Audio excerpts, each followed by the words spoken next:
Étant donné que nous allons lire la paracha de Vaïkra qui nous parle des korbanot, des sacrifices qui étaient emmenés, alors on va donc parler de la tfila, comment elle a été instaurée, par qui et comment. Juste d'abord, avant de commencer à parler de la tfila, je voudrais juste un petit mot encore sur les korbanot, qu'en fait, il faut savoir que l'homme est créé et unit en lui tous les mondes qu'il y a là-haut. Chaque création a une source spirituelle quelque part. Et donc, le Ben Israël, le juif à qui on demandait d'emmener ces sacrifices-là, ces animaux en sacrifice à Dieu, il faut savoir que c'était une manière de prendre toutes ces parcelles divines qui étaient éparpillées, les réunir et les monter à leur source. Jamais une action est une action que Dieu préserve cruelle. Comme par exemple, le dit le Harizal, lorsque Moshe Rabbeinu tue l'Égyptien qui a cherché à prendre la femme d'un juif qui était donc cette Shlomi Bat Divri, il dit n'imagine pas un instant qu'il l'a fait par haine, une haine quelconque. Il le dit parce que là, le Harizal nous révèle que Moshe est la réincarnation de Hevel et que cet Égyptien, c'est la mauvaise partie du Nefesh. Le Nefesh, c'est la partie la plus basse de l'âme de Caïn, et que malheureusement, il revient faire les mêmes erreurs. Et Moshe voit que la seule manière de réparer, c'est de le tuer comme il le fait avec le Shem HaMeforash, avec un nom de Dieu, qui va aider cette âme, la parcelle qui serait encore bonne en lui de divine, à aller à sa source, et c'est ce qu'a fait Moshe, et non pas par cruauté que Dieu préserve. Donc, le sacrifice était une manière d'unir tous les mondes ensemble et de tout faire monter, puisqu'il y avait de tout. Il y avait la matière inerte, le sel, il y avait les nessachim, ce qu'on amène, ce vin qu'on verse, qui est donc ce qui pousse l'animal lui-même et l'homme qui est présent, et donc ça faisait monter là-haut. Maintenant, on sait que les Anshe Knesset Agdola sont venus et nous ont instauré des tfilot.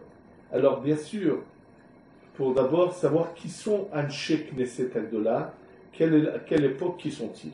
Le Rambam, dans sa préface à son livre Yad HaChazaka, nous dit la chose suivante. Bet Dino Shel Ezra, le tribunal de Ezra, Hem Anikraim Anshe Knesset Hagedola. Ezra, c'est le début du deuxième temple. Il est Kohen Gadol, et nous dit le Rambam que le Bedin de Ezra, eux sont ce qu'on appelle le Anshe Knesset Hagedola. De comment la Torah a été transmise jusqu'à cette époque-là, alors le Rambam l'explique en long et en large, en nous disant comment de Moshe s'est passé, et toutes les générations comment s'est faite la transmission. Mais qui appelle-t-on les Anshe Knesset Agdola? Alors bien sûr, de qui ils ont reçu, il nous dit juste avant, il dit qu'ils ont reçu de Baruch ben Neriya ou ben Dino, et bon, en donnant toutes les générations de comment s'est passée la transmission.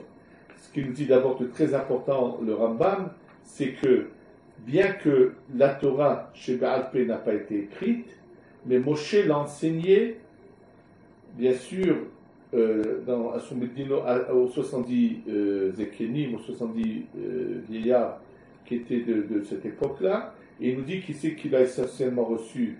Il y a eu Eliezer, Pinchas et Yoshua, et que Moshe a essentiellement transmis à Yoshua, qui ensuite lui l'a transmise à ceux qui sont venus après lui, et ainsi de suite, et il nous explique comment qui était la personne qui était le principal de la génération qui avait cette transmission. Donc, on arrive au Anshe Knesset Agdola. Alors, qui sont-ils Anshe Knesset Agdola? Il va nous donner une partie des noms. Il y a Haggai, Zecharia et Malachi.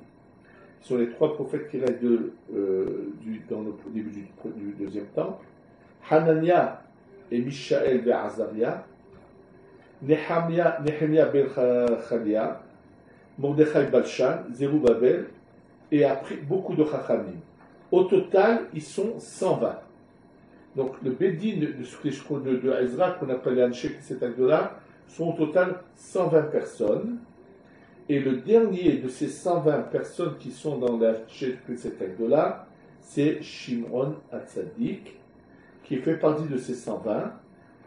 Donc lui, il avait reçu de tous les autres 120, tout ce qu'il avait comme enseignement, et lui a été Kohen Gadol juste après Ezra.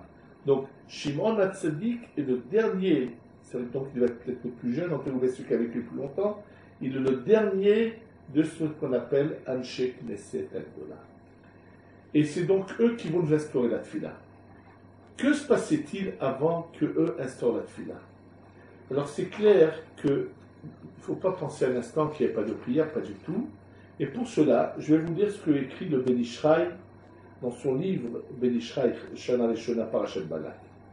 Il nous dit comme ça, Veda, sache, de Afalgav, de Kol Abrachot, bien que toutes les bénédictions, Anshe Knesset Agdola, Shem Ezra Sofer ou Bedino Tiknu, que toutes les bénédictions, ainsi que les tfilot, comment on le voit dans le rabbin, c'est les Anshe Knesset Agdola et son Bedin qui les ont instaurés, qui ont donc décidé des mots, comment il fallait qu'ils nous disent, Atzisbor Lomar,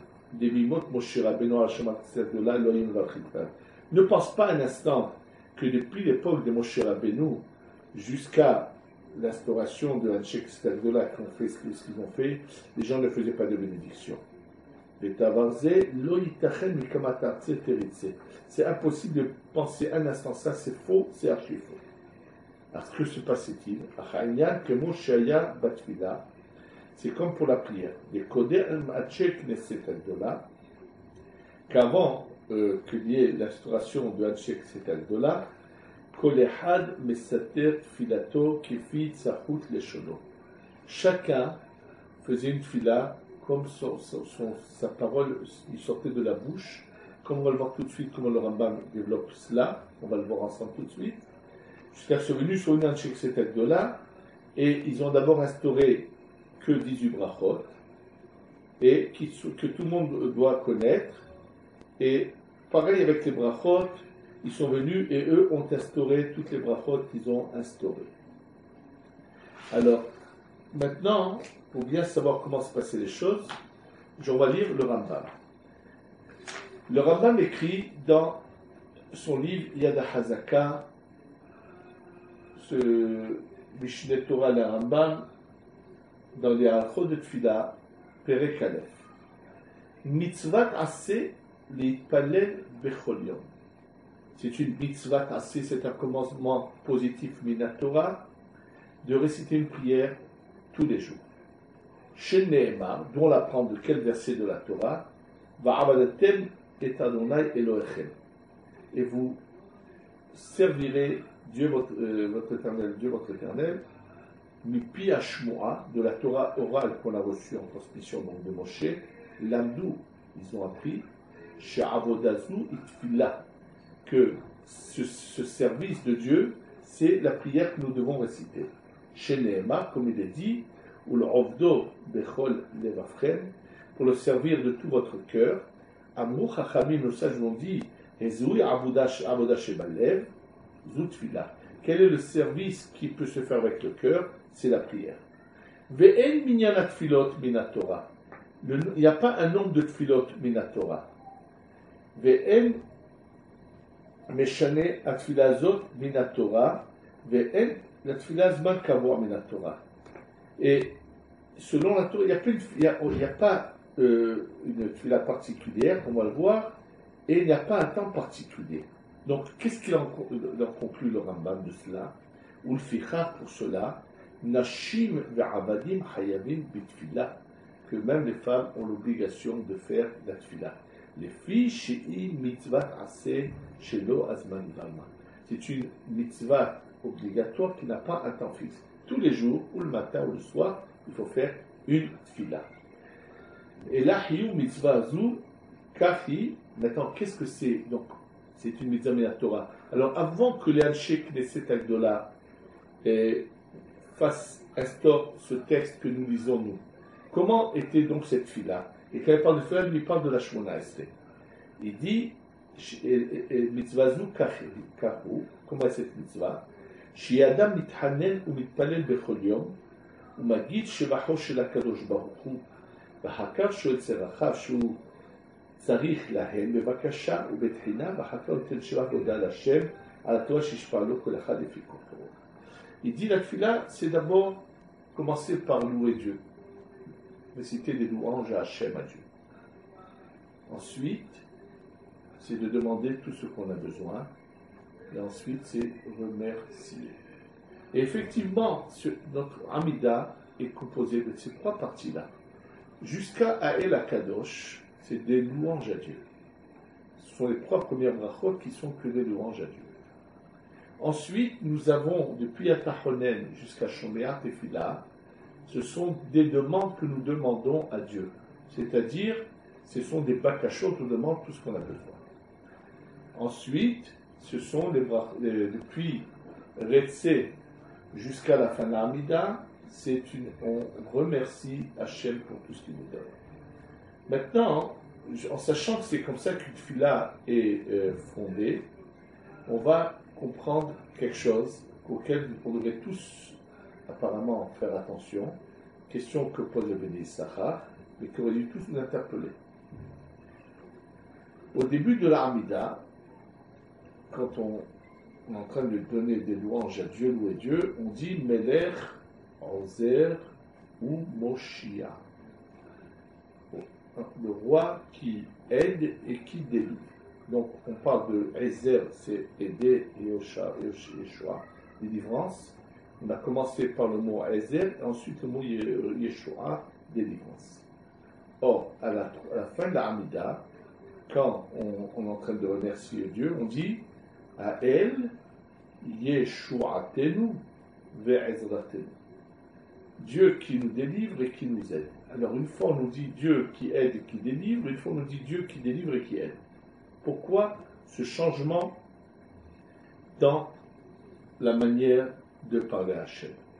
Avec ce que je viens de nous dire au nom du Rambam, la réponse est toute simple. La Ezra, l'aide, c'est ce qui vient, on vient aider quelqu'un avant qu'il soit en problème. On vient l'aider. Et si quelqu'un est en problème, il faut qu'il soit délivré de son problème. Alors au début, quand on fait des louanges à Dieu, on loue Dieu qui nous aide avant qu'il y ait des problèmes. Et s'il y a des problèmes, il nous délivre de nos problèmes. À la fin de la Hamida, où nous souvenons remercier Dieu, alors on le remercie parce pour les problèmes qu'on avait desquels il nous a délivrés, et on le remercie qu'il va à l'avenir nous aider pour pas que les problèmes reviennent. Donc, on peut comprendre selon ce qu'on vient de dire, la différence entre les deux. Et donc le Rambam dit que c'est ça l'essentiel d'une fila. Continue le Rambam et dit que donc, à Imayragil Marbe Betrina ou Bakasha, donc celui qui savait pouvait dire beaucoup de louanges et peut demander tout ce qu'il a demandé. Et celui qui ne pouvait pas, chacun faisait selon ce qu'il pouvait, mais une fila par jour de cette manière-là. Explique le Rambam que dès qu'il y a eu l'exil, et donc ils ont perdu l'utilisation facile du langage hébraïque, de notre langue, d'hébreu, donc ils ont perdu cette manière qui était spontanée et naturelle de savoir faire une tfila.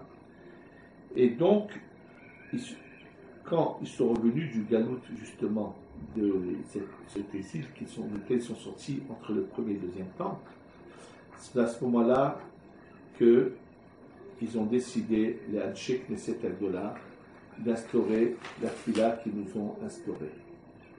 Et donc, ils ont fait que la tfila soit, combien nous avons tous les jours d'offrandes, de sacrifices au temple, Korban Atamid du matin et Korban Atamid de l'après-midi. Donc, dit le Rambam, Shtet Tfilot Bechol Yom. Donc ils ont instauré qu'il y ait tous les jours 2 Tfilot, Keneged Shne Temidim. Donc chaque fois qu'il y a un tamid.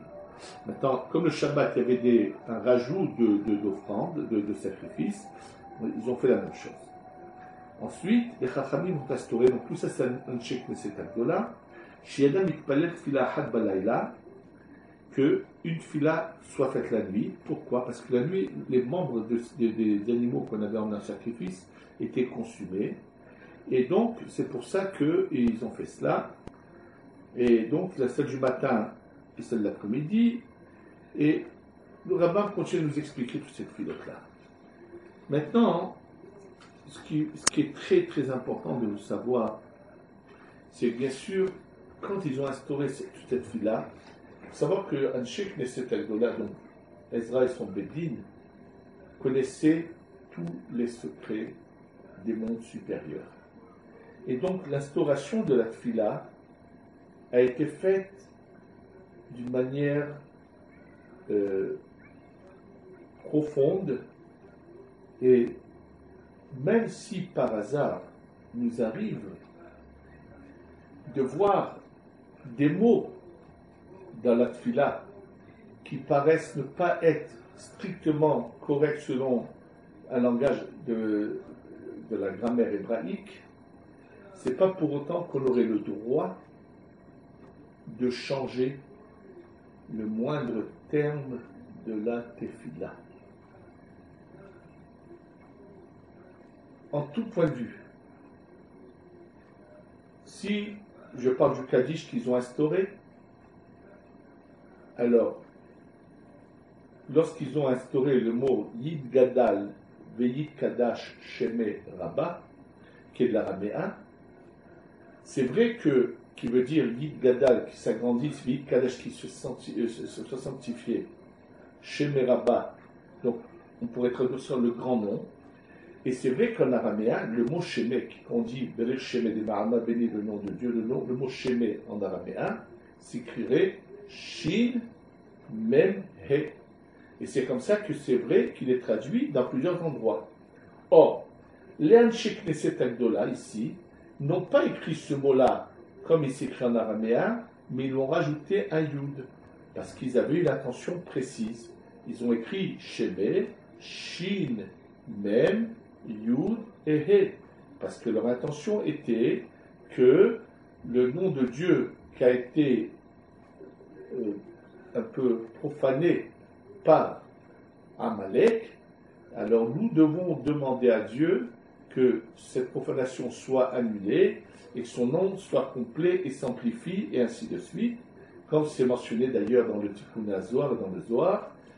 D'abord, c'est l'opinion de Rashi dans le Mahzor Vitri, qui est ramené dans Masechet Brachot par Tosfot, qui n'est pas d'accord avec Rashi, mais que peut-on faire? Rashi, ce qu'il a dit, sur tout ce qui est écrit en général dans Mahzor Vitri ou dans le Sefer Apardes de Rashi, on voit que Rashi, apparemment, ce que ses élèves ont écrit, qu'ils ont reçu de lui vers la fin, il y a énormément de preuves où on voit que Rashi a finalement été imprégné de Ruach HaKodesh et écrit énormément de choses qu'on va finalement retrouver dans le Zohar, dans la Kabbalah.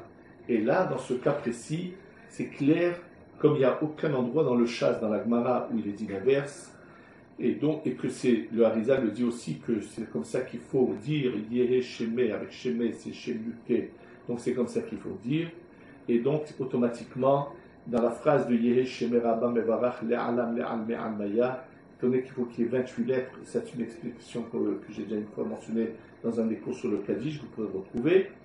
Donc, il faut faire attention de ne pas dire l'Alam ou l'Alme, parce que, comme d'ailleurs le Mahzor Vitri Rashi le dit, celui qui dit ou l'Alme, et Noéla Kimosif, c'est comme si qu'il faisait un rajout, et un mauvais rajout qui n'est pas le bon, et donc il faut être précis et dire Yeshemeh en mettant un Yud, et en disant l'Alam, l'Alme Almaya, ça c'est dans ce qui concerne le Kaddish. Encore un autre point important, que vous verrez dans tous les Sidurim qui avaient été imprimés en Italie, depuis à peu près 400 ans, on commençait à être imprimé. On a le premier Sidour, on a la photocopie du premier Sidour qui avait été imprimé en Italie, qui a été retrouvé, et on voit par exemple qu'au début de la prière, lorsqu'on est en train de louer Dieu, on dit Karata Oto Israël Yeshurun. Tu l'as appelé Israël Yeshurun. Et de base, c'est marqué, dans tous les livres, il était marqué Karata Oto Israël Yeshurun. Et voilà qu'aujourd'hui, dans plusieurs livres de prière, vous allez voir qu'ils ont fait un changement.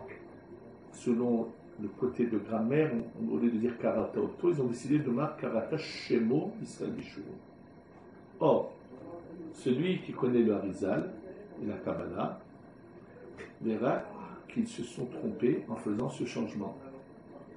Le mot Israël et Yeshurun, qui est mentionné ici dans la prière, fait allusion à un emplacement du monde de la Hatzilut, qu'on appelle Zad Hatzilut, Tiferet Hatzilut.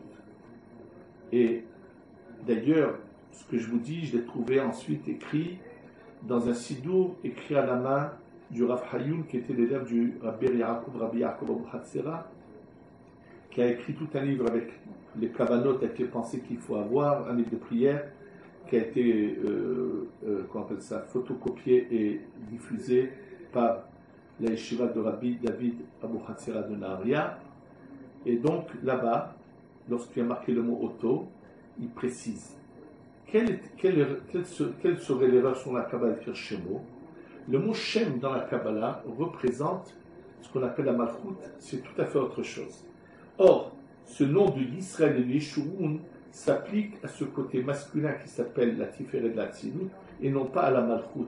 Donc en marquant Karata Shemo Yisraël Yeshurun, on est en train de commettre une erreur.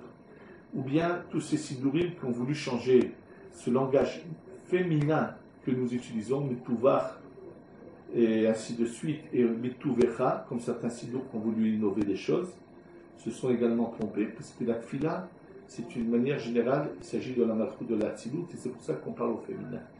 Et en tout cas, ce qu'il faut savoir, c'est qu'on récite des prières qui sont à la place des korbanot et des sacrifices.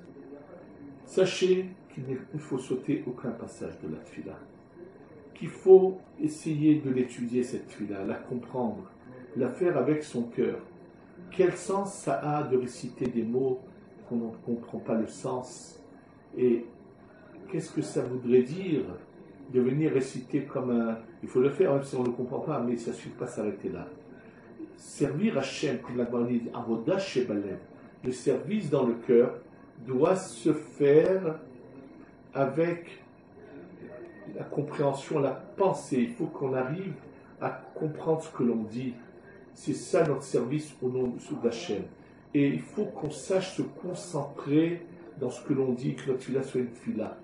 C'est important, c'est une partie essentielle de notre vie. Comme le dit le Rambam, les femmes aussi doivent faire au moins une fila par jour.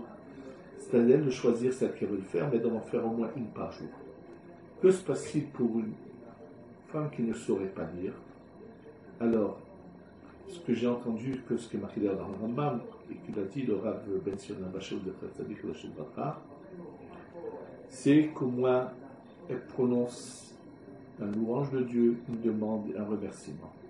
Par exemple, Ishtabah Shemo Shel Melech Malchei Melachim, qu'il soit glorifié, loué, le nom du roi des rois qui est Dieu. Areni Mevakeshet, je lui demande, et elle va mentionner sa bakasha, il faut qu'elle apprenne en hébreu, oui. Et après, Ani Modalo, à Kolma Shonatani, je le remercie. On en serait de même pour un malade que Dieu préserve, qui n'est pas en état de faire une fila. Mais qu'au moins il la fasse de cette manière-là. Et ceux qui voudraient et qui ne savent pas comment le faire, ou qui veulent la fila qui ressemble toutes les bénédictions intermédiaires en résumé, donc qui diminue la Hamida, qui voudraient peuvent s'adresser à nous, feront le plaisir de leur envoyer, de leur mettre par écrit, de leur faire parvenir. En tous les cas, il faut qu'on sache que ces filotes nous font passer dans tous les mondes jusqu'au plus haut niveau, et font ensuite descendre la bracha vers nous. Et face à Hachem, que nous sachions nous parler et faire des filotes pleines de kavanot, et que grâce à cela, nous aurons la Géoula Shlema, Bekarov, Bimera, Beyamenu. Amen.